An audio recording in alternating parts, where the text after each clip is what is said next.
Papai, muito obrigado por essa oportunidade, obrigado porque o Senhor tem falado conosco e os nossos cultos têm sido, de fato, pelo menos para mim, encontros contigo, encontros com a verdade, encontros com coisas que de fato são relevantes para transformar as nossas vidas.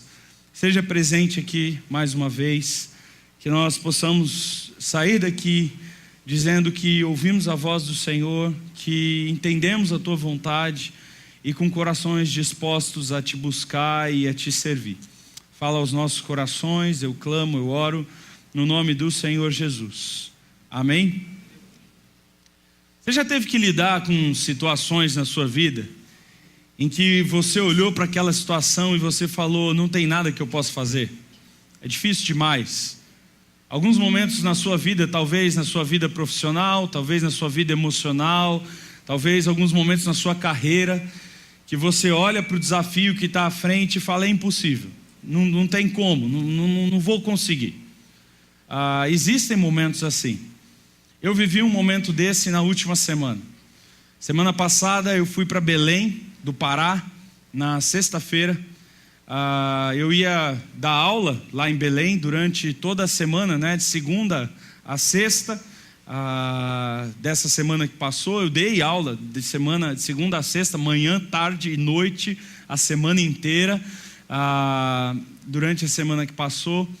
Mas eu fui um pouquinho antes, eu fui na sexta-feira, porque eu ia passar o sábado e o domingo com esse cara aí, Kyle Fox. Põe aí para mim, tem uma foto dele, eu acho que por aí. Esse cara aí é um missionário. Tem como colocar grande? Bom, enfim, tá bom. O missionário Kyle Fox, Kyle com K-Y-L-E, né? Kyle Fox. Ele é missionário norte-americano e ele veio para o Brasil para implantar uma missão no Brasil. Começar uma igreja do zero. Tá na moda isso agora. Começar a igreja do zero. Virou moda. Tá? Tem um monte de igreja começando aqui em São Paulo, várias igrejas iniciando. O que eu tenho percebido nas igrejas que estão iniciando aqui no Brasil, aqui em São Paulo, geralmente, são igrejas que iniciam com crentes de outras igrejas. Não são igrejas assim, que inicia com um cara evangelizando, 2, 3 pessoas incrédulas, se convertendo ali na sala de casa, outras pessoas vão se convertendo, não. A maioria das igrejas que estão começando aqui em São Paulo, são igrejas que começam já na inauguração com 150 membros, com banda, com tudo pronto, com um espaço maravilhoso, super bonito e tal. E eu não acho que isso é ruim. Porque tem muita igreja ruim e tem muita gente dentro de igreja ruim precisando de igreja boa. E eu fico feliz quando igrejas abrem para que pessoas tenham igrejas sérias e comprometidas com a palavra. Mas esse cara aí, ele me impactou, ele transformou a minha vida, a minha perspectiva de implantação de igreja. O Caio veio para o Brasil, ele, a esposa, Krista e os 2 filhos, há 3 anos atrás, para trabalhar dentro de uma escola particular para ricos, lá em Belém. E ele deu aula de inglês, é uma escola que só fala inglês, no currículo americano, e ele ficou lá durante todo o ano passado, os 2 últimos anos. Mas quando ele viu a necessidade, a pobreza, a miséria que existe lá em Belém, ele decidiu começar uma igreja. E ele não decidiu começar uma igreja com prédio, ele decidiu começar uma igreja na praça. A igreja do Caio, o culto, durante um ano inteiro, foi na praça. Ele ia para a praça, ele, a esposa, os filhos, numa praça de Belém, que é extremamente movimentada, no domingo de manhã, e ele botava o púlpito, o violão, o carrom, e fazia um culto igual a gente está tendo aqui. Momento de louvor, momento de pregação, e pregação mesmo, abrir as escrituras, pregar, expor as escrituras. E eu preguei lá nesse culto, no domingo de manhã. Eles ainda mantêm, agora eles conseguiram um prédio, mas ainda mantêm o culto no domingo de manhã na praça. E o Caio falou assim, eu não quero começar uma igreja com pessoas de outras igrejas, eu quero começar uma igreja como Jesus começou a igreja. E aí o Caio e a esposa deles começaram a pregar o evangelho para prostitutas. travestis, bandidos, moradores de rua. E é por isso que a igreja é na praça, porque essas pessoas vão lá para a praça, e essas pessoas muitas vezes estão lá na praça. E ele começou uma igreja com as pessoas que ninguém quer começar uma igreja. Eu achei interessante que ele me contou que quando a primeira vez que ele teve a ideia, ele falou: eu não vou começar uma igreja porque já tem várias igrejas aqui em Belém. Então, em vez de começar uma igreja, eu vou evangelizar prostitutas, travestis, moradores de rua, gente pobre, miserável, e eu vou levar essas pessoas para as igrejas que já tem em Belém. E ele foi entrar em contato com os pastores das igrejas de Belém e falou: olha, se eu trouxer pessoas assim para cá, que converterem-se, que aceitarem o Senhor Jesus, você cuida? E todos os pastores foram unânimes: não, esse tipo de pessoa nós não queremos não. Não, dá muito trabalho, a gente não tem como, não vamos cuidar e tal. E aí o Caio decidiu começar uma igreja para atender essas pessoas. Então, cheguei em Belém, e no sábado de manhã, eu fui com ele no lugar mais desumano, lugar... Eu não sei nem como descrever aquele lugar. Eles chamam de hotel. É um tipo de hotel, fica no centro de Belém, a 1 quadra do Mercado Ver o Peso, que é um ponto turístico famoso de Belém. E um lugar sujo, sem luz. Não sei se você sabe, mas Belém é o lugar mais úmido do planeta Terra. Antes de ontem estava 93% de umidade relativa do ar. Então tudo lá mofa. Se você botar a roupa na gaveta, você acabou de lavar a roupa, põe na gaveta, amanhã está mofada. Ok? Então é úmido, muito úmido e quente. Então nós chegamos nesse lugar, não tinha uma janela, não tinha um lugar de ventilação, as paredes todas mofadas, de cima a baixo. E você vai subindo aquele lugar escuro, sem luz, mofado. E vem um cheiro, um fedor, que é a caatinga. Gente, eu já entrei debaixo de ponte aqui em São Paulo. Eu vou na Cracolândia, eu sento na calçada com os craqueiros lá. Mas eu nunca vi algo tão imundo, tão sujo. Fezes de gente, fraldas de bebê usada, jogada para tudo que é lado, urina. Os ratos, eles já nem se assustam mais com os seres humanos. Ratos do tamanho de um gato. Eles passam do seu lado assim, eles já nem... Não é aquele rato que vê o ser humano e sai correndo. Não, ele já passa no meio. É tipo animal doméstico. Móveis quebrados em todos os lugares, em todos os cantos. Um fedor, uma coisa assim absurda. E lá dentro desse lugar, sujo, fétido. Gente... Eu fico imaginando todo tipo de doença que tem ali. Tuberculose, pneumonia, enfim, AIDS, sei lá o que mais. Moram dentro daquele lugar mais de 40 famílias. 40 famílias. São indígenas que moravam na Venezuela, mas que por causa da crise na Venezuela e da fome fugiram. Porque os indígenas na Venezuela eram muito parecidos com os indígenas aqui do Brasil, não é? Recebe tudo da FUNAI. Então a FUNAI dá comida, a FUNAI dá médico, a FUNAI dá remédio, a FUNAI dá transporte, a FUNAI dá dinheiro, tem o Bolsa Índio e um monte de coisa. Agora, a Venezuela faliu, o país quebrou, e o governo parou de dar, e agora esse povo estava com fome. E eles saíram fugindo da Venezuela e vieram parar em Belém do Pará, nesse cortiço, nessa imundície, e vivem ali 40 famílias, cheias de criança. As crianças não têm roupa, nenhuma delas tem roupa, todas as crianças andam nuas, dentro do lugar e na rua em frente, mulheres, muitas mulheres, idosos, gente doente. Na semana anterior da minha chegada, da minha ida lá, tinham morrido 4 crianças de pneumonia, que moravam ali, não é? Todo tipo de surto de doença, você vê a pele das pessoas cheias de feridas, de picadas de bicho, de talvez mordida de rato, sei lá o que mais. Um tipo de vida que você olha e fala assim: o que eu posso fazer? E eu entrei dentro daquele lugar e a minha sensação era de impotência, de inutilidade. Não havia nada que eu pudesse fazer. Nada. São muitas pessoas. E aquele é um dos lugares, tem mais outros 4 lugares em Belém, iguais, com mais gente até. E essas pessoas pagam R$25 por dia para morar nessas condições. Sem banheiro, sem esgoto, sem nada. E as coisas vão mofando e eles vão só jogando para fora. E os corredores são cheios de armários, sofás, colchões mofados.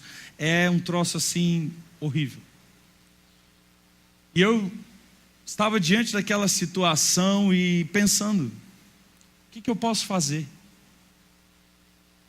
O que eu posso fazer? Se eu vendesse minha casa, meu carro, meus filhos, meus órgãos, eu não ia resolver nem metade do problema. As igrejas não querem ajudar. E foi interessante porque a gente viu isso acontecendo lá, na hora.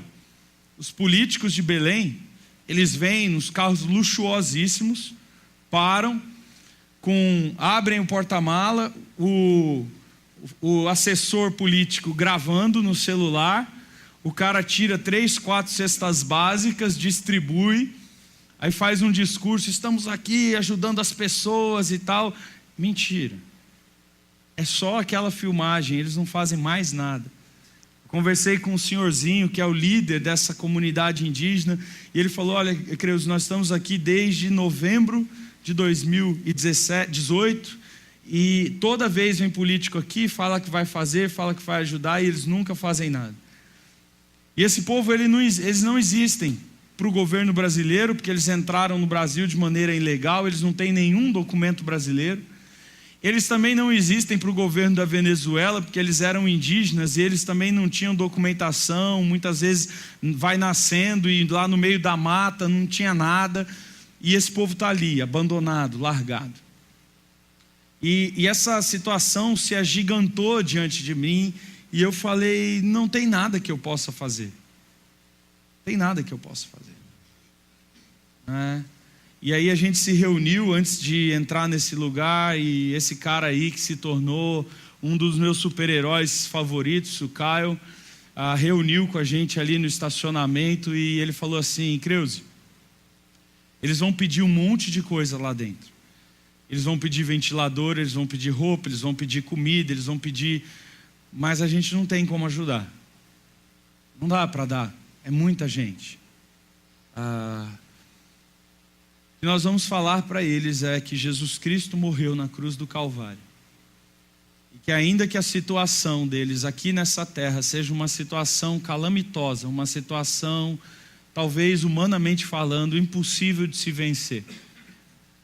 Nos céus, no futuro, lá na Nova Jerusalém Celestial, existem ruas de ouro, existem moradas celestiais, existe um Deus que seca toda lágrima, que seca toda dor.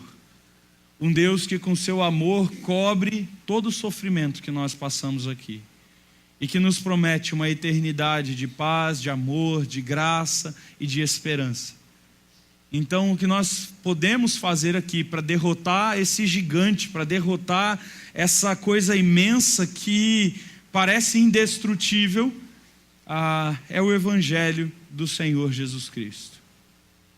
E foi o que nós fizemos ali dentro. Pregamos, anunciamos o Evangelho do Senhor Jesus Cristo. A história que eu quero olhar na Bíblia hoje também é uma história que fala de alguém que enfrentou gigantes, de alguém que enfrentou situações aparentemente, humanamente impossíveis. Essa história começa num dos lugares mais bonitos de Israel.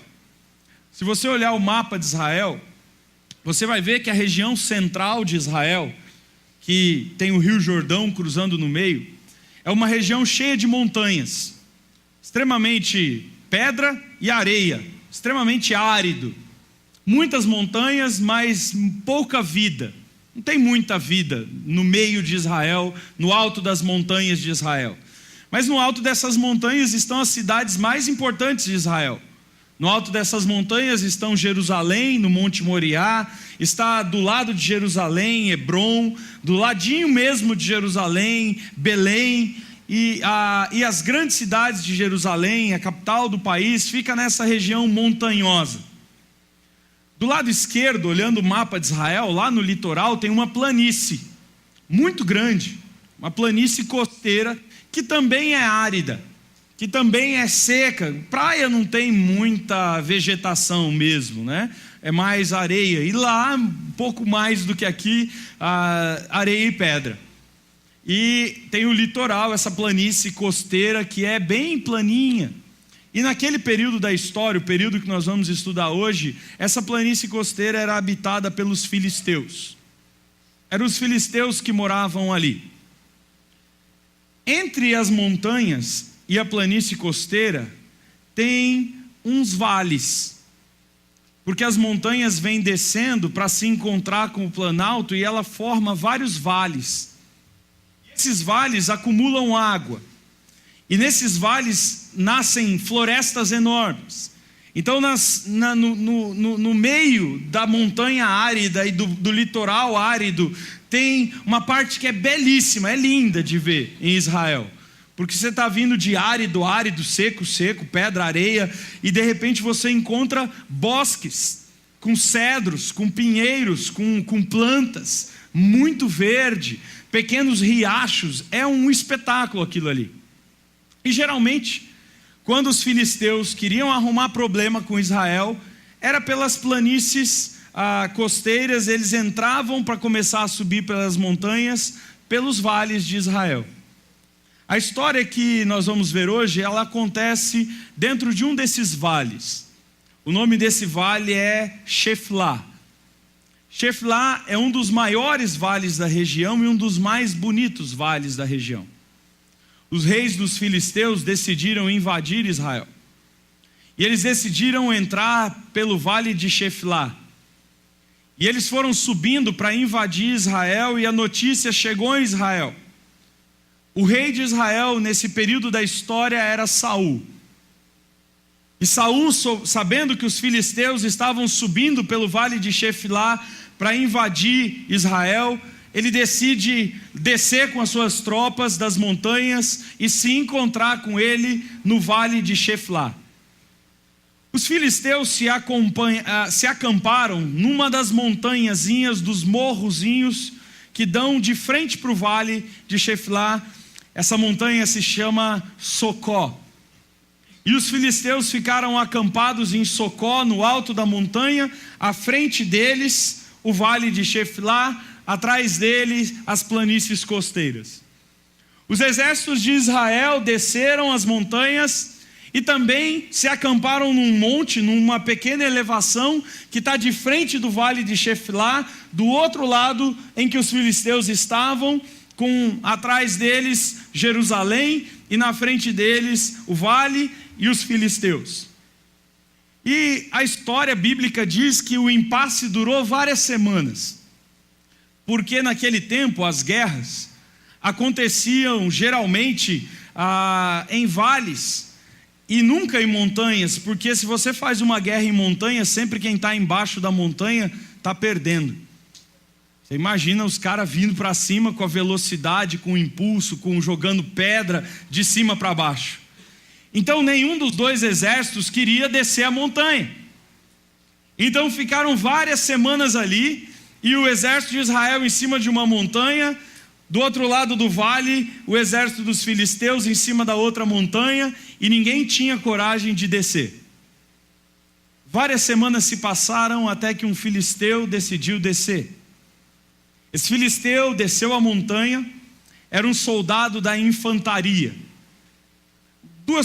Três coisas a gente precisa saber sobre os exércitos daquela época para entender essa história. Normalmente, naquele período da história, naquela época da história da humanidade, o exército era dividido por 3 destacamentos, 3 grupos de soldados. O primeiro grupo de soldados era a cavalaria. Geralmente as cavalarias daquele período tinham uma carruagem atrás, uma carroça.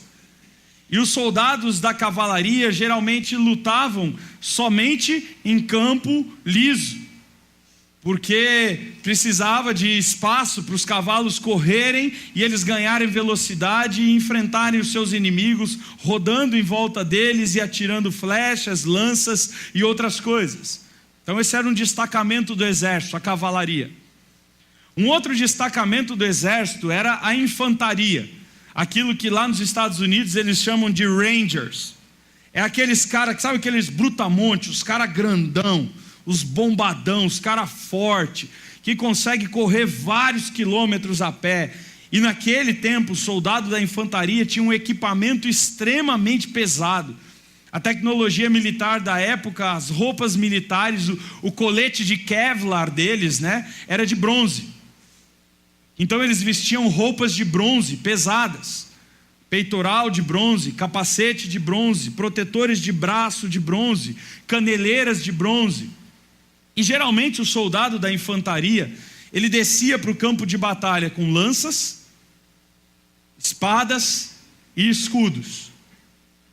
E o texto diz que foi um soldado de infantaria que desceu pelo vale e entrou naquele vale e fez um desafio.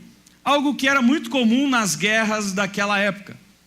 Quando surgia um impasse, e era ruim para os dois lados entrar em combate, porque haveriam muitas mortes, normalmente era feito um desafio. Descia-se um soldado, e esse soldado desafiava o melhor soldado do outro exército, e o melhor soldado do outro exército descia, eles se confrontavam, se degladiavam com espada, com escudo.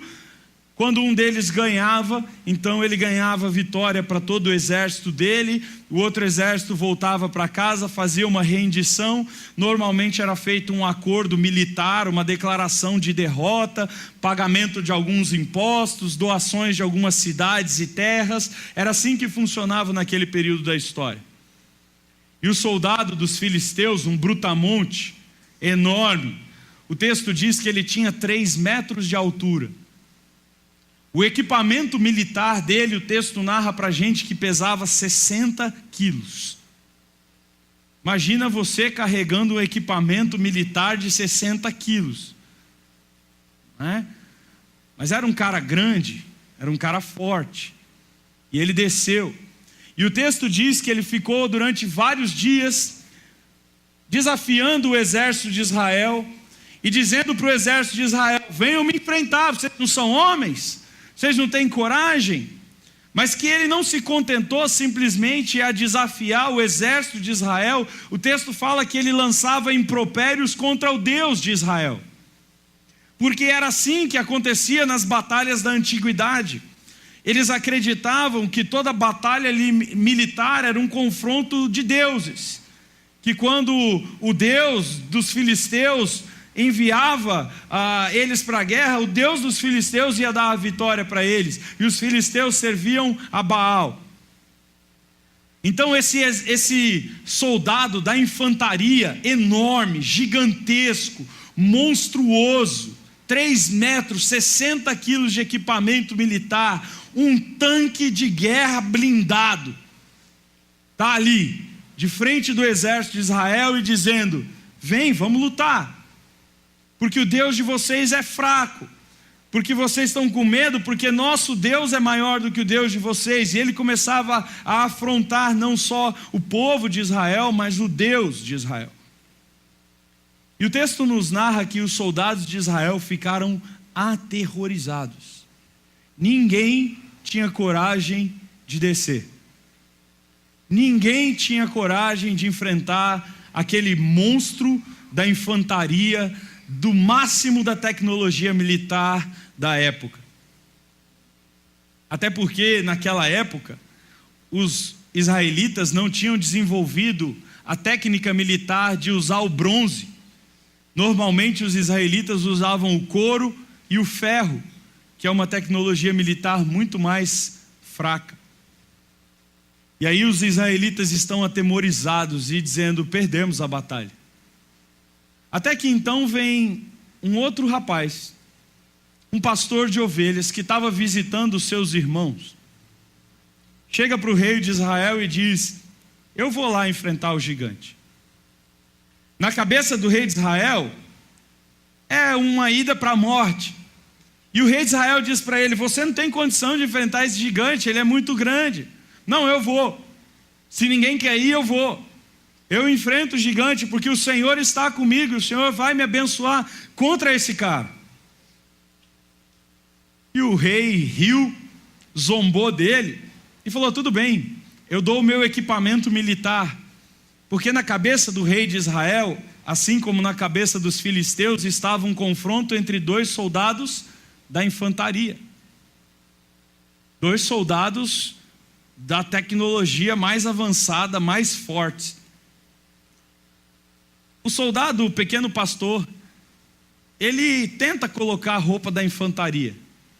Ele veste o capacete, o peitoral, amarra a espada do lado do corpo, mas aquilo é muito pesado. O texto diz que ele se desequilibrava e que ele tentava andar, e ele disse: eu não consigo andar com isso, é peso demais. E aí então ele decide descer, e o texto diz que ele levou 2 equipamentos. Um cajado, que era o que o pastor usava para conduzir as suas ovelhas, e uma funda. Agora, para falar da funda, nós precisamos conhecer o outro destacamento que tinha em Israel. Geralmente os exércitos tinham a cavalaria, a infantaria e a artilharia. E na artilharia existiam 2 tipos de soldados. O primeiro tipo era o arqueiro, aquele cara que ficava de longe, dando tiros a longa distância, acertando adversários do outro lado. Um outro tipo de soldado da artilharia era o fundeiro, o que atirava com a funda. A funda, aqui no Nordeste do Brasil, eles chamam de badoque. Não é um estilingue, que nem a gente usa aqui em São Paulo. São Paulo a gente usa o estilingue, né? Aquele pauzinho com 2 vezes, um elástico e a pedra. Não é um estilingue, badoque é diferente. É uma tira de couro com 2 cordões de couro amarrado na lateral, longos, de mais ou menos 1 metro. Normalmente, um atirador de badoque botava dentro do badoque a pedra, rodava a 6 giros por segundo, e de repente ele soltava uma das tiras dos cordões, e a pedra saía muito rápida. Agora, sempre quando a gente ouve a história de Davi e Golias, são esses 2 soldados que estão se enfrentando, a gente sempre ouve essa história dizendo que é a história do mais fraco contra o mais forte. A gente sempre ouve essa história dizendo que é a vitória do improvável contra o mais provável. É sempre assim que a gente leu essa história, e todas as vezes que eu li essa história na minha vida, eu pensei que era sempre assim, que o que Davi fez foi atirar uma pedra que ele não sabia se ia acertar, e que ele era muito mais fraco, e que era a única condição que ele tinha, e foi um recurso de desespero, e que Deus conduziu aquela pedra como um míssil teleguiado até acertar na testa de Golias. Mas não é bem assim a história, porque a narrativa bíblica diz que os fundeiros de Israel conseguiam acertar a 200 metros de distância. Você sabe o que é a 200 metros de distância? Quase 2 quarteirões. Eles conseguiam acertar um fio de cabelo a 200 metros de distância. Eles tinham uma precisão, uma acuracidade imensa no tiro.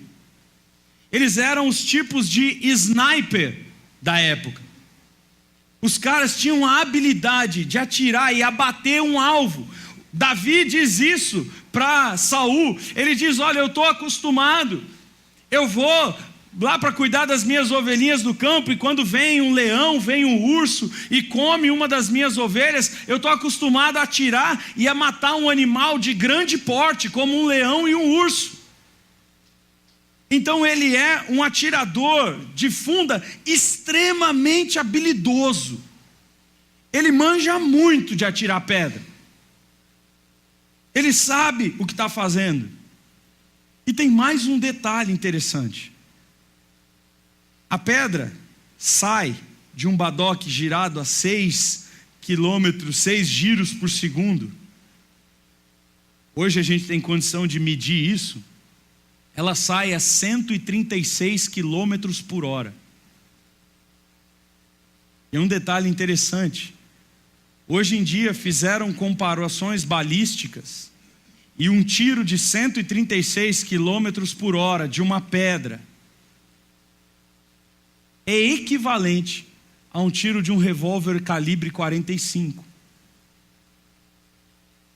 Então nós não estamos falando da vitória do improvável. Nós não estamos falando da vitória do mais fraco. Davi não era nem mais fraco, nem improvável. Ele era o menor.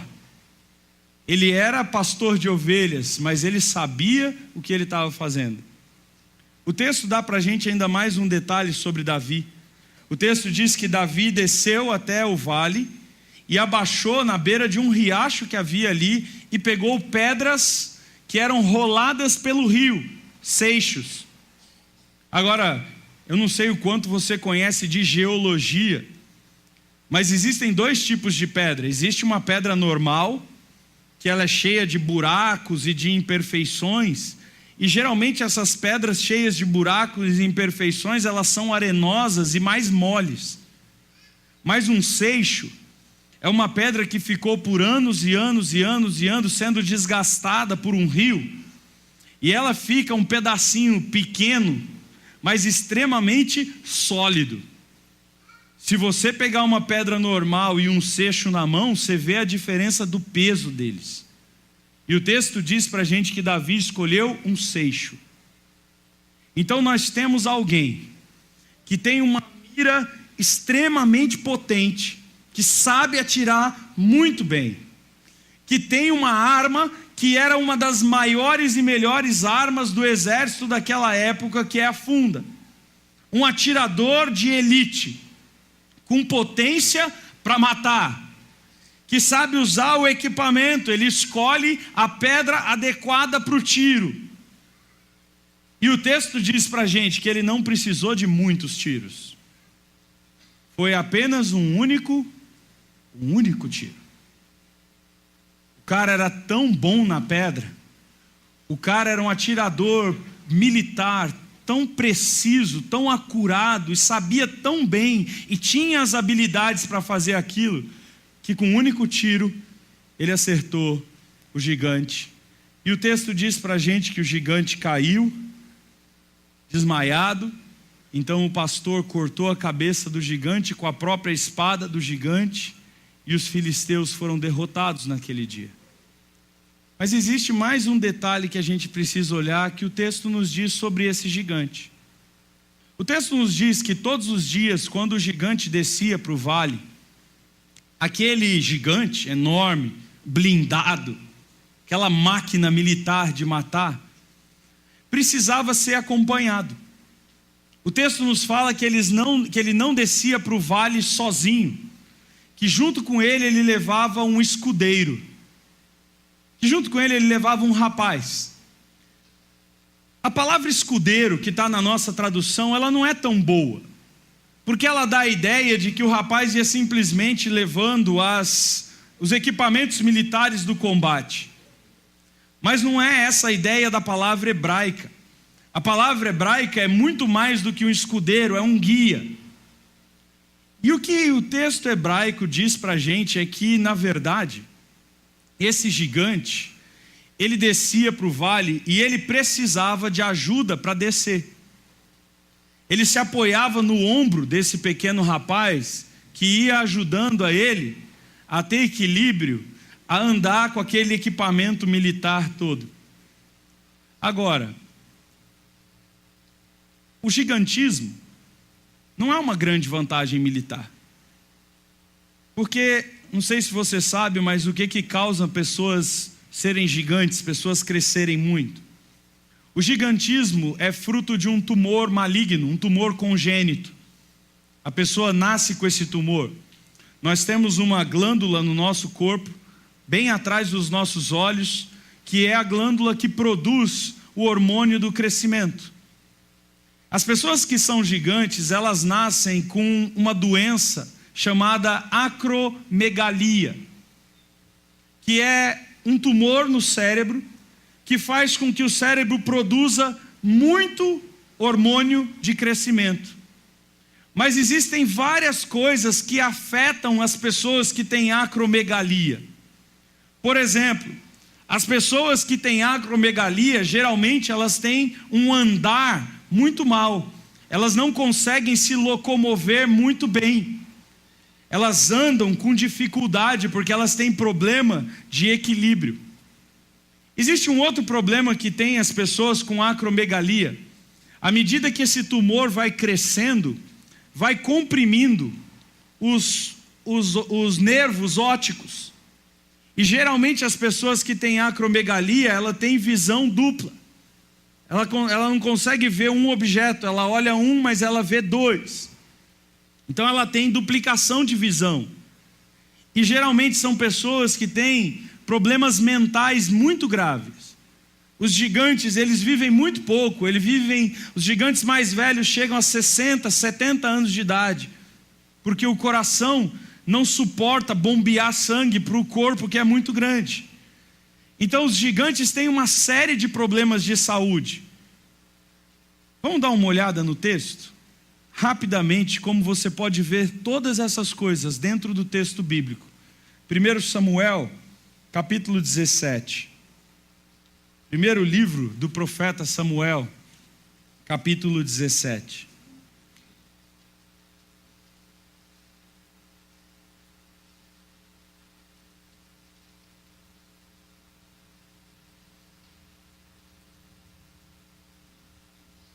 Nós vamos começar a partir do versículo 32. 1 Samuel 17, versículo 32. Disse Davi a Saul: ninguém se preocupe por causa desse filisteu, seu servo vai lutar contra ele. Saul respondeu: você não conseguirá lutar contra ele, esse filisteu irá vencê-lo. É apenas um rapaz e ele é um guerreiro desde a juventude. Davi, porém, insistiu: tomo conta das ovelhas do meu pai, e quando um leão ou um urso aparece para levar um cordeiro do rebanho, vou atrás dele com meu cajado e tiro o cordeiro da boca dele. E se o animal me atacar, eu o seguro pela mandíbula e dou golpes nele com o cajado até ele morrer. Fiz isso com o leão e com o urso, e farei o mesmo com este filisteu incircunciso, pois ele desafiou os exércitos do Deus vivo. E disse ainda: o Senhor me livrou da garganta do leão e do urso, também me livrará desse filisteu. Por fim Saul consentiu: está bem, vá lá. E disse: que o Senhor seja com você. A gente sabe que Saul não está sendo verdadeiro, ele está simplesmente zombando. Está dizendo: vai morrer, moleque. Quer ir? Suicida.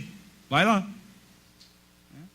Então Saul deu a Davi sua própria armadura, incluindo a couraça, o capacete de bronze, e Davi prendeu a espada sobre a sua armadura e tentou usar, deu alguns passos, pois nunca tinha usado essas coisas, e disse: eu não consigo andar com tudo isso, pois não estou acostumado. Disse a Saul, tirou a armadura, pegou cinco pedras lisas de um riacho, as colocou na sua bolsa de pastor, armado apenas com seu cajado e a funda, e foi enfrentar o filisteu. Golias, com seu escudeiro à frente, caminhava em direção a Davi, rindo com desprezo do belo jovem ruivo, e gritou para Davi: por acaso sou um cão, para que você venha a mim com pedaços de pau? Olha aí, tem alguns detalhes interessantes. Olha a acromegalia se manifestando. Ele ia e na frente dele ia o escudeiro conduzindo para o campo de batalha. O texto bíblico tinha dito para a gente anteriormente que Davi desceu com um cajado.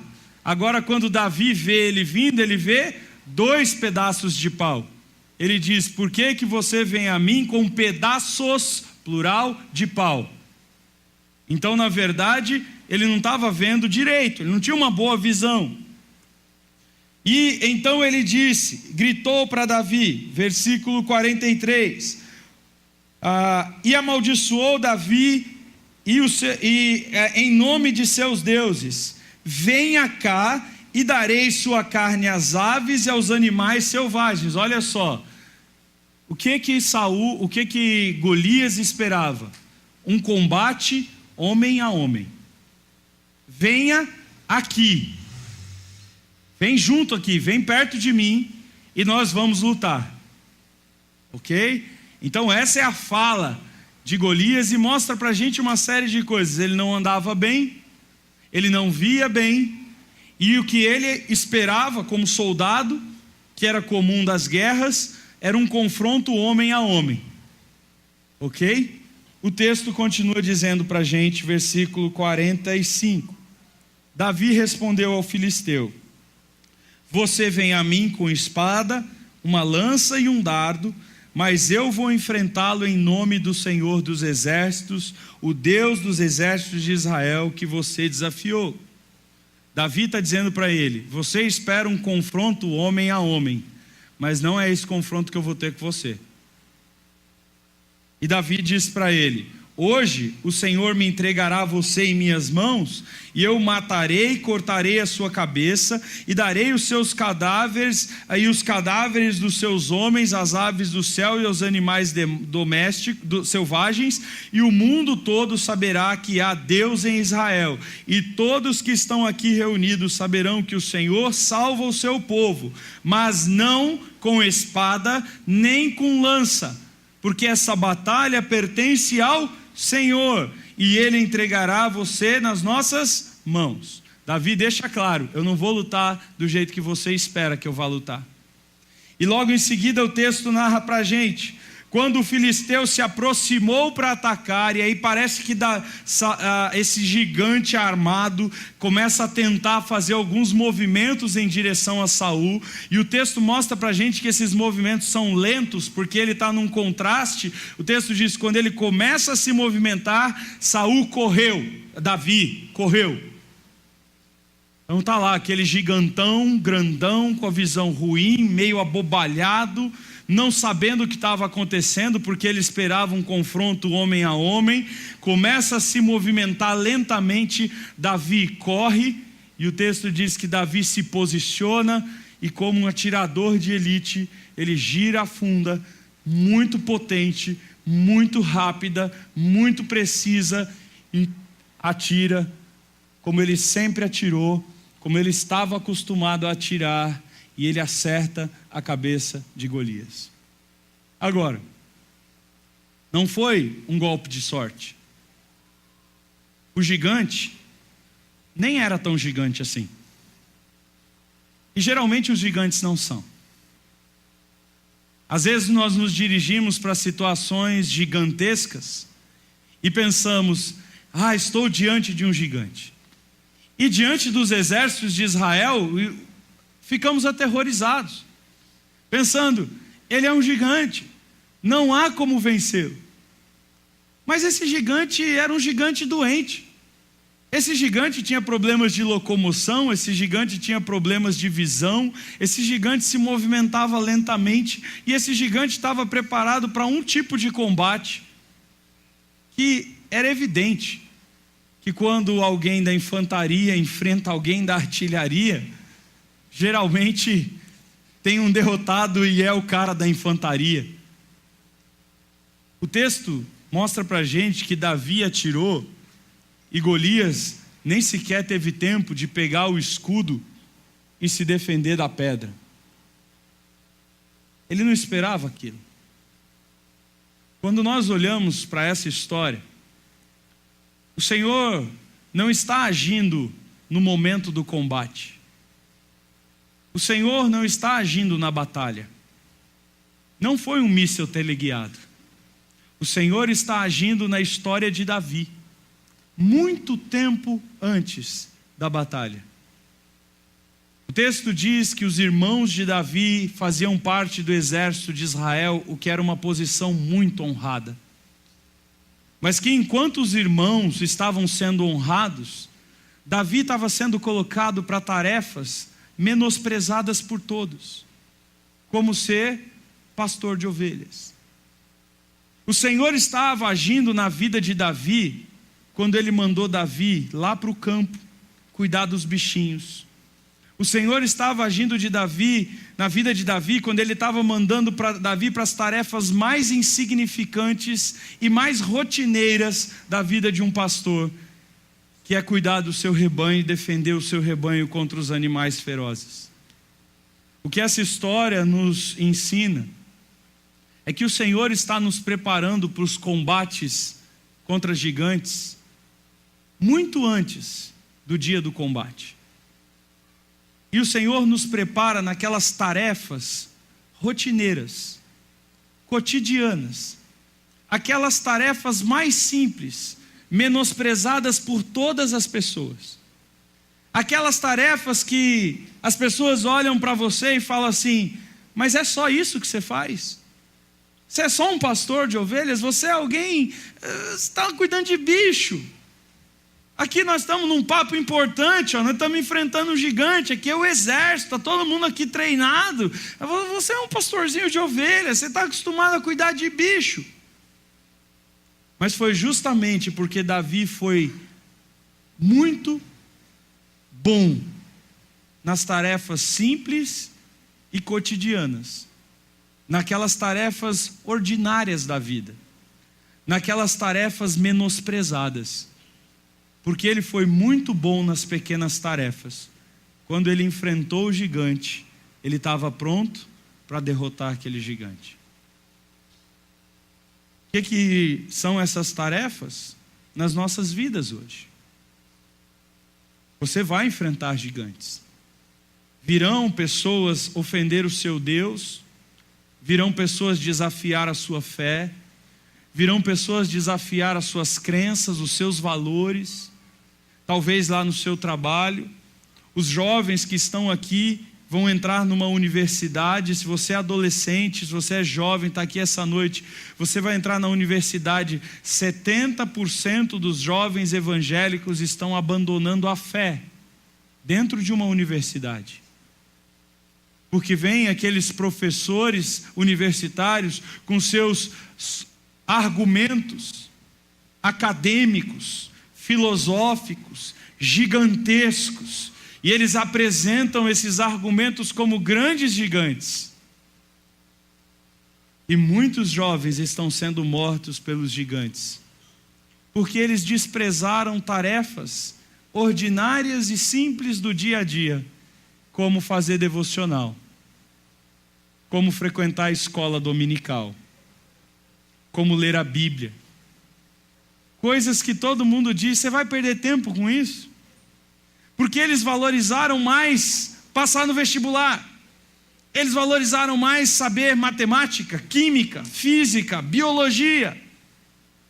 E se prepararam e se especializaram nas ciências humanas. E quando eles se deparam com os gigantes, eles estão igual o exército de Israel, aterrorizados. E são mortos pelos gigantes. Mas se você é jovem, se você se dedicar às tarefas simples, como gastar 15, 30 minutos por dia lendo a sua Bíblia, se você se especializar em dedicar-se à oração, se você frequentar a escola dominical e prestar atenção, e anotar, e ouvir vídeos como 2 Dedos de Teologia, e começar a ler livros cristãos, de gente cristã séria, quando você se deparar com esses gigantes, você vai perceber na hora: esse gigante eu conheço, ele não é tão forte assim. E eu estou pronto para destruir ele. Eu tenho uma pedrinha, um argumento para lançar na testa dele a cada coisa que ele disser. Eu tenho argumentos sobre o criacionismo. Eu tenho argumentos sobre a existência de Deus. Eu tenho argumentos, eu tenho pedras para serem lançadas. E eu sou bom para atirar minhas pedras. E eu tenho visto na minha vida alguns jovens cristãos que se dedicaram às tarefas simples e ordinárias do dia a dia, que têm humilhado professores em sala de aula na universidade, com argumentos que calam qualquer cientista. Mas são raros. São aqueles que não ligam durante toda a sua vida serem desprezados, humilhados e se dedicarem a tarefas de menor importância. Talvez você é um adulto e você vai enfrentar situações no seu trabalho que você tenha que mentir, que você tenha que sonegar, que você tenha que fazer coisas ilegais. E quando você se depara com essas situações, você cede a elas, porque você não está preparado para elas, porque você está deixando de fazer coisas ordinárias e simples, como frequentar o teu grupo pequeno, como ser discipulado por um discipulador, como caminhar em conhecimento e crescimento das Escrituras, a ir em congressos como a Fiel Mulheres ou a Fiel Homens, a ler livros cristãos. E aí, quando os gigantes da imoralidade, quando os gigantes da sonegação, quando os gigantes da mentira aparecem na sua frente, você, apavorado, cede a eles. Talvez, querido, vá aparecer na sua vida alguns gigantes para destruir a sua fé. E de várias maneiras essas coisas podem aparecer. Na universidade, no trabalho, na tua saúde, dentro da sua família. E o que mostra esse texto para a gente claramente é que os gigantes não são tão grandes e que pessoas pequenas, mas bem preparadas no Senhor, são habilidosas para derrubar qualquer gigante. Que você possa valorizar as tarefas simples, ordinárias e cotidianas da vida cristã. Orar, ler a Bíblia, frequentar grupo pequeno, escola dominical, igreja, ler livros cristãos, se alimentar. Ainda que as pessoas menosprezem isso, ainda que as pessoas digam, mas você não viu a última série do Netflix? Não, não vi porque eu estou lendo um livro aqui. Não vi porque eu não tenho tempo, domingo eu me dedico para ir para a igreja. E as pessoas riem da sua cara, zombam de você e falam, mas você fica gastando tempo com ler Bíblia, com ir na igreja, com ficar ouvindo pastor, tem tanta coisa melhor para fazer. Vai para o shopping, vai para um parque, vai se divertir. Mas, querido, são as coisas simples, ordinárias, que nos preparam, nos dão as habilidades necessárias para derrubar os gigantes. Derrubar gigante não é fruto de um milagre num único momento. Derrubar gigante é fruto de pequenos milagres todos os dias que nos fazem prontos para enfrentar os gigantes. Que você seja assim, que eu seja assim, que nós sejamos assim, prontos para derrubar gigantes. Feche seus olhos, vamos falar com o Senhor. Pai querido, Deus amado, obrigado pela Tua palavra. Obrigado porque ela nos dá detalhes específicos, claros, de como nós podemos enfrentar os inimigos de Deus que estão nesse mundo. Surgirão muitos inimigos de Deus, gritando impropérios, ofensas, lançando desafios, e muitas vezes esses inimigos parecerão gigantes indestrutíveis e inderrotáveis. Mas a Tua palavra nos mostra que homens escolhidos pelo Senhor, que são habilidosos e dedicados nas tarefas simples, na fidelidade às coisas simples, quando eles têm que lidar com coisas grandes, eles são habilidosos o suficiente para derrotar mesmo o maior de todos os gigantes. Então, ó Pai, fala com cada crente aqui nessa noite, para que ele possa atentar-se às pequenas coisas, aquelas coisas cotidianas que nós estamos desprezando, Aquelas coisas que todo mundo diz, mas gastar tempo com isso, para quê? Que nós possamos gastar tempo com essas coisas. Que ao invés de nos dedicarmos mais às grandes coisas que os homens valorizam, como os irmãos de Davi, que nós nos dediquemos a fazer aquelas coisas simples e humildes do pastoreio de ovelhas, do campo, desprezadas por todos, mas que fizeram deste homem vitorioso nas mãos do Senhor. Que nós possamos ser como Davi, Senhor. E quando os gigantes se apresentarem, nós tenhamos a habilidade, nós tenhamos a capacidade, nós tenhamos o poder de saber exatamente como usar as armas que o Senhor nos preparou para usar, para destruir todos os gigantes do povo de Deus. É o que eu peço por mim e eu peço pelos meus irmãos, no nome do Senhor Jesus Cristo. Amém?